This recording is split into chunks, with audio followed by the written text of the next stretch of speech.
एक समस्या बड़ी खड़ी हो रही है देश के अंदर। जो गरीबों के बच्चे हैं, जो मजदूरों के बच्चे हैं, जो मध्यम श्रेणी परिवारों के जो बच्चे हैं, उन बच्चों का जो शिक्षा के क्षेत्र में, पढ़ाई के क्षेत्र में उनका मनोबल गिराया जा रहा है। और जो प्रतिभाशाली बच्चे हैं उनका मनोबल गिराने में सरकारों का भी पूरा पूरा हाथ है। आप देख रहे हैं कि लगातार शहरों के अंदर कोचिंग संस्थानों का प्रचलन बढ़ रहा है। और अब तो कोचिंग संस्थानें ऐसी हैं कि उनके ऐड टीवी पर आ रहे हैं, करोड़ों करोड़ों रुपया खर्च करके टीवी पर ऐड आ रहे हैं। तो हो क्या रहा है कि जो अमीरों के बच्चे हैं, जो पैसे वालों के बच्चे हैं, वो बड़े बड़े कोचिंग संस्थानों में जाकर के पढ़ रहे हैं। और जो गवर्नमेंट की जो स्कूल का जो एजुकेशन है, जो कॉलेजों का एजुकेशन है, एक तरह से कहिए कि वो उसकी स्थिति एकदम खराब और डैमेज होती जा रही है।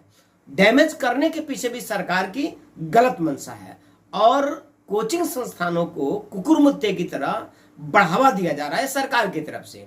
हो क्या रहा है कि जो गरीबों के बच्चे हैं वो तो महंगे कोचिंग में जा नहीं पा रहे हैं।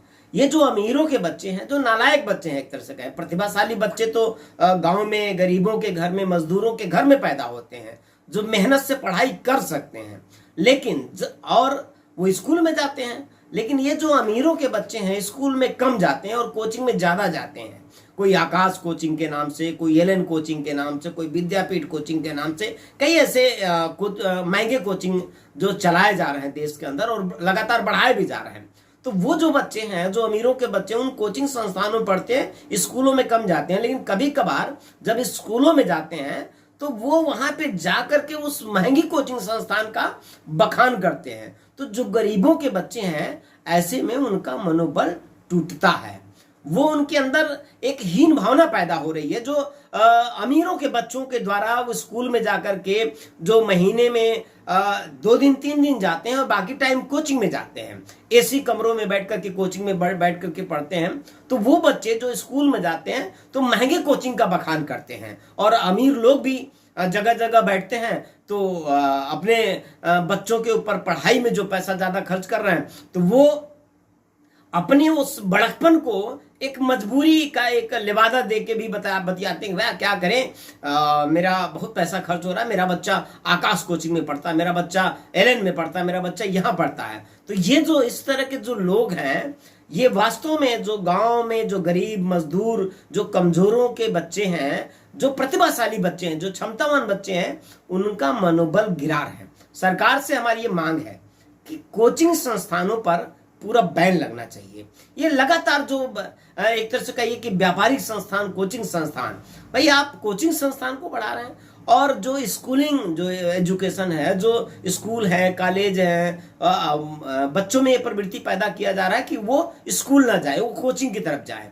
और नहीं तो और लगातार वो शहरों के अंदर लाइब्रेरियां खोल करके एक फैशन में लेकर के उन बच्चों को बर्बाद किया जा रहा है। जो बच्चे घर में तो पढ़ते नहीं, लाइब्रेरी के नाम पे घर से आ जा रहा है, पैसा अनावश्यक रूप से घर परिवार का भी बर्बाद हो रहा है और बच्चों को वहां कोई गाइड करने वाला नहीं रहता है। लाइब्रेरी मोहल्ले मोहल्ले में खुल गए और पता वो कक्षा 10 फेल वहां लड़का एक चौकीदार बन के बैठा और बच्चे जाते हैं वहां पढ़ते हैं। पढ़ते क्या, मोबाइल में दिन भर बिजी रहते हैं क्योंकि गार्जियनशिप वहां कोई नहीं रहती है। तो ऐसे में सरकार से अम्बेडकर जन मोर्चा की यह मांग है कि कोचिंग संस्थानों पर बैन लगना चाहिए और एक कुकुरमुत्ते की तरह जो कोचिंग संस्थानों को लगातार बढ़ावा दिया जा रहा है, ये अमीरों के बच्चों के सामने गरीबों के बच्चों का मनोबल गिराने की एक साजिश है, बड़ी साजिश है। इस साजिश को बंद करना चाहिए। सरकार ऐसा अगर नहीं करेगी तो निश्चित तौर पे कहीं ना कहीं बाबा साहब डॉक्टर अम्बेडकर के संविधान का या सबको शिक्षा देने का बाबा साहब का जो मंशा था उसकी हत्या करने की सरकार कोशिश कर रही है। इसलिए हमारी सरकार से मांग है कि देश के अंदर जो बढ़ रहे कोचिंग संस्थान है, इन सारे कोचिंग संस्थानों को तत्काल प्रभाव से बंद किया जाए और स्कूल के एजुकेशन को मजबूत किया जाए। वहां के एजुकेशन को और भी अच्छे से स्थापित करने की कोशिश किया जाना चाहिए। जय भीम।